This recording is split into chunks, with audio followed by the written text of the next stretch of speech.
welcome back. Another day, another vlog. Great to have you back on this Thursday morning. It's Thursday, isn't it? Yeah, it is. First night of night shift. Just got home from work. It's always fun. First one's not too bad nowadays. Used to be when I first started. First one was a little bit tricky, but now I find it's the second night shift that is the one that smashes you around and you sort of get that brrr, hit the wall about 2 o'clock in the morning sort of factor. So not too bad. Yeah, another day. Just work. Nothing exciting happening there. We do have a lot of stuff to talk about in the show today. The M50 Mark II was released. We're going to talk about that Panasonic BGH1 that's been released. The Z6Z and the Z7 II has been released. So yeah, lots of camera stuff here. Just going to get straight into it because there's a fair bit I want to talk about. And some unhappiness, definitely. Well, I probably don't really need, for this first one, I really don't need to put much into it. I'm going to just talk about it. The Canon M50 Mark II, look, we've all been sort of waiting. I was one of them.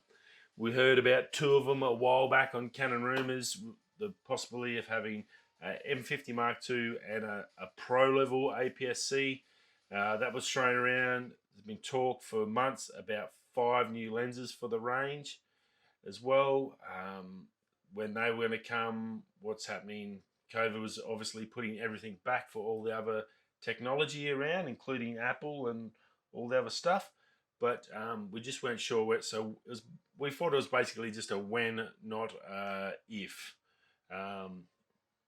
We've got the M50 Mark II, and to say it was a total and utter disappointment would be saying it kindly. I don't get monetized, but I still don't like swearing on here anyway. It was absolutely bloody atrocious. If you own an M50 and you use it daily and regularly like I do, then you know that this was purely a COVID firmware update. When I say a COVID firmware update, ever since COVID, everyone's working at home, and the amount of web cameras being turned into webcams. The Canon, it was Canon first to bring out the use your camera as a webcam, then Sony, then Panasonic. They all jumped on board for all these business people working at home. Oh, you can get really good pictures while you're having a chat to your boss, who's at home as well, drinking red wine. So, and that's why I call it a COVID firmware update. And that's really all it is. The only thing in there, other than that, was eye autofocus added in. But still, no autofocus in 4K. There's still a crop. It's like, what the? Really? What else? The only other thing that is new is vertical video. Wow. Yeah, I don't think TikTokers are really looking for depth of field in their photos. I'm pretty sure they're just going to use, let me think. What's just been released that's roughly around the same price as a camera, but can do all the stuff we want the M50 to do, but better. Oh, the iPhone 12. Wow. Yeah, super from an M. And I think the biggest disappointment is not the camera. I knew it was going to be cheap, and I think I said to you a few times that it was always going to, the M50 would be just software stuff. And I thought that taking the crop out from the 4K was going to be something that was able to be done for this. Hardware-wise, I didn't think they're going to change, but I thought they were going to fix the problems we have with the firmware and the software and make it better in that regard. So give us proper eye autofocus in all forms, including 4K, which is not. Get rid of that crop. You give us those 2 things, would have been better than what you gave us. It was just terrible, Canon. Absolute Cripple hammer. I got a steal from Camera Conspiracy. I borrowed the Cripple hammer, and he gave it to him already in a video last night that he dropped, and he was rightly so to give it to him. That Cripple hammer just absolutely fisted this camera. Just terrible, just a joke. And the only reasoning I can see for it is that's the Ender M's. And I think Canon Rumors, he put up there that he thought that this was pretty much the basically statement to say, well, that's the end of the M line. And well, they didn't release any lenses with it.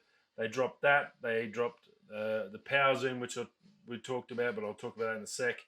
And a flash, a pro level flash. The flash actually looked half decent, nice little tiny flash. But the M52 was just nothing at all of any value to anyone that has one. It definitely wouldn't make you spend more money to upgrade. The M50 as it is now is currently like $200-300 cheaper. So you could go buy it now, get the model I've got, and have just as good a camera, and you would be fine. So yeah, very, very disappointing for all them users, and a bit sad because as I sort of tend to agree with Canon Rumors that I think this is pretty much it. I can't see them, if they're not going to put money into that, their biggest selling camera. If they're not going to put money into the biggest selling camera, like, what are you doing? All you're worried about is putting 8K in a pro level camera, a $7,000 camera that maybe 1,000 people in Australia can afford, or $1,000 camera that 100,000 people can afford, but no one's going to because it's crap. Just terrible. So I guess the only saving grace is possibly maybe they've put all their chips into this M7 model. We've heard the rumor that I think that was sort of the code name it possibly be. We know there's the 7D series is gone, so that APS-C's gone. Whether they're going to give us an M7, which is going to use that, have all the stuff that we've been wanting and actually need, like USB recording to SSD and all that sort of stuff. So yeah, look, terrible stuff. No, not much. Everyone else is giving them to them, and there's a few Canon, obviously Canon. What do you call them? People that work for Canon, and they're saying how amazing it was. Look, I don't know how they said that with a straight face. That there's no way at any level, if you've used an M50, could you say that this thing is an improvement and a good thing? Wow. Terrible Canon, not happy. Now that little power zoom, go back to some good stuff for Canon. That little power zoom we talked a few weeks ago, there was a rumor that it was coming out in Japan. It was on a Japan Kickstarter page, or there's similar sort of Kickstarter. Little power zoom, looks like a little tiny binocular, actually a little video camera. I think it takes, if you looked at the Sony little 4K 3000 series, a great little video camera. This thing's very similar sort of a feel to it, I guess. That's actually been released worldwide. You can actually get it. So that was pretty cool. The power zoom. Look, we'll definitely need to hear some reviews back before I think you'd buy this. Basically something you can hang, really tiny, hang around your neck on a lanyard, take it to a football game or a cricket game or gridiron, wherever you're going to go, some sort of sporting event or sailing or whatever you're into. Easy to carry in your pocket. Bang it out, check in, film it. If your kid's playing soccer, you could film it. You don't have to worry about a very basic, simple entry into video. 100, I think I'll just go for the specs again, 100 to 400 mil optical zoom, 800 digital. So definitely built for a sport type environment, maybe for the Olympics. Maybe this was something they were going to bring out for the Olympics and sell a ton of them in Japan to all the spectators, which would have been a great deal. If you are going to the Olympics, something like this would be really good. Easy to carry, simple. If you're not into photography or video and all that stuff, this is a great way to sort of keep memories and travel light. So, or backpackers too, if they're doing that. This, again, really great little unit for that. I think it's a good concept from them. Does have face tracking autofocus and optical stabilization. Super tiny, as I said, 2.3 million EVF and runs at 60 frames a second. So it's got a really good screen in there.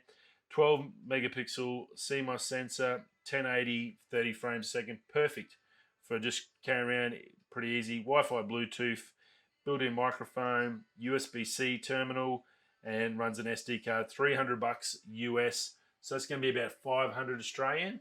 So that's it's a little bit rich. If it had been around the 400, it would have been pretty good. The M50 is about 600 on eBay. You can get them pretty much brand new or just secondhand, nothing wrong with them. So this is 500 is a little bit close to that. So it'll be interesting to see how it goes. But I think something for like backpacking or on a travel on a trip and you don't want to carry cameras and all that crap, and you can just whack this in, take a couple of SD cards and a quick charger and bang, and then just bring your SD cards home, get a couple of big ones and then just bring them home and worry about it then. I think that'd be perfect for that. So that should do pretty well, I think. And that new Pro Speedlight, that was the only other thing. That's the other thing. They just dumped it on the website when they released these. There was no sort of fanfare. The EL-1, really tiny, pretty much next level in all the technology and everything. One of the Canon ambassadors, that was the word I was looking for before, that was doing the M50, actually had this $1,100 Speedlight on top of an M50. As if an M50 owner is going to have an $1,100 US Speedlight on top of the camera to take photos with. There's no way you're going to be doing that. That's insane. Yeah, crazy stuff. And look, I don't really use them much. They're more so for, I guess, for portrait. I've got one and I've been trying to get out and use it, but it's a pain in the ass to carry it. It's something I need to learn and try and put it into my thing, but because I do mostly landscapes, it's not really something that I've tried. It's probably something I do need to try. It'd probably be really awesome for me, but I definitely won't be getting this one. $1,100 US. That's about just under 2,000 bucks Australian. There's no chance in hell I'm paying that for a light. Yeah, I think mine cost me 50 bucks. That's my budget. Sorry, Canon. But look, it looks, from what all I've read on it, it's pretty much the duck's guts in speedlight. So if you are a pro and not an M50 owner, because we're not far from professional, if you run around with M50, I think you'd have probably something upscale a little bit. Rightio, now that Panasonic BGH1, there's a couple of reviews come out. Obviously, we heard about the possibility of it releasing. We got some images of it. Basically, the Tuesday night, so shift change night, DP Review basically come out with a review on it. So they'd obviously already had it running around with it. It's got no shutter in it, so it's just don't even think about it for photography. It's purely video. As I said, it's a little mini red, looks really, really cool. And from what the boys on DP Review, and they're normally pretty good. They do a good, I think it's Jordan does the video. He does basically all video cameras. I can't, my apologies, I can't remember the other gentleman's name. He does the photography side. But look, they're normally fairly, they're pretty unbiased, as from what my understanding is. They seem like nice blokes. They reckon it's really good for the price value of it. Looking good. $2,000 US. You get a similar form factor as a little red, or those like a little Komodo or something style. Really tiny in the hand, super light. I think it was like half a kilo or something, I think I said the other day. Very, very cool. And probably really good, they said, on a gimbal or to use in a studio. So if you've got a studio, you can connect, I think, up to 12 of these things using the Panasonic software. So they reckon it'd be awesome if you've got a studio set up to whack them around your studio to get the different camera angles. Or if you're running and gunning on a gimbal, say a nice Ronin, we've got that release coming up soon too. You could easily whack this on there, set it up with a nice screen and do all that and get some really good video. Is micro four thirds, so you've got that mount. I don't think that's too much of drama. As I said the other day, I think that's actually not too bad. You've got a cheap video camera. Panasonic are really good with video. Having micro four thirds sensors always, when I've looked around, when you're looking for a lens, Canon and Sony, always the price is up. But secondhand, the micro four thirds market, you get some really good discounts. So you could easily get some good lenses to match up to this and make yourself a little trick unit for your podcast or something like that, you could have this unlimited recording. Look, yeah, possibilities are endless with it. It's a proper video camera in a super small compact format. So very, very advantageous to a lot of people. So definitely worth checking out. And there are a few more reviews since then. So if you are interested, go check those guys out. I'm by nowhere near means a video expert. I need to talk to my cousin because he's the guru at that. Sure, there is an announcement coming through Shure shortly. In about another 12 days, they're releasing a new microphone. They're saying podcasting, voice, so vocalists, and basically anything to do with voice. This is going to be new. Looks like it's going to come on a stand, so it's going to be basically like some sort of USB mic or something like that. But there's a hasn't released. I'm sure we're going to get reviews just before or some other leaks around it. But it looks like Shure's just about to drop a new little device. So if you're a Shure fan, and there's plenty of Shure microphone people out there, definitely 12 days from now, go check the website. There's a little bit of a teaser trailer, so you can get a little bit of an idea of what you're going to be getting. Obviously, once they drop it, you get all the specs and the details to see if it's worth it. But definitely go sign up for that. You can sign up, so they give you an email, and check that out. And then last but not least, the Z6 or Z has Jared Poland. I did appreciate this. Is quite funny. I do like it when he does take the piss out. He's very good and very sarcastic, like us Australians. Very, very cool in that regards. Z space 6 2. There's no space between the 2, which is Roman numerals. You can't call it 2. But yeah, Z space 6 2. Now, he pretty much give it to him like I would probably say too. This camera is like the friggin' M50. Apart from you now have a backup SD card. So you've got 2 card slots instead of 1. Yeah, it's pretty much same AF or same autofocus system, exactly the same body, a bigger buffer, a little bit better frames per second, and 50% better focusing in low light, and IAF on video. Same EVF, no rotable screen. They still haven't put a flippy screen on there. 4K 60 only available in 2021 in February through a firmware update. USB-C charging, nothing said either through Jared on Thronos Photos or the actual Nikon rep on Adorama either. They've all mentioned USB-C for power.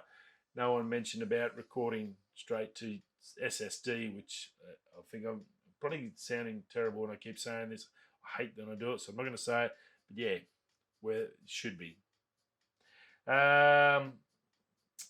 Vertical grip is now available, so they had to put some pin contacts on the bottom so it's accessible. And updates, you'll be able to update everything through some SnapBridge app for Nikon. So, and the 7, exactly the same thing for the 7. Pretty much the buffer's bigger, better low light, and a grip available. That's $3,000, and the other one's $2,000, the Z6. So, look, it's the same frigging camera yet again. There's literally Benny come out shooting with up. We did some shooting last night. Went out tried to do some astro. Unfortunately, all the weather apps got it.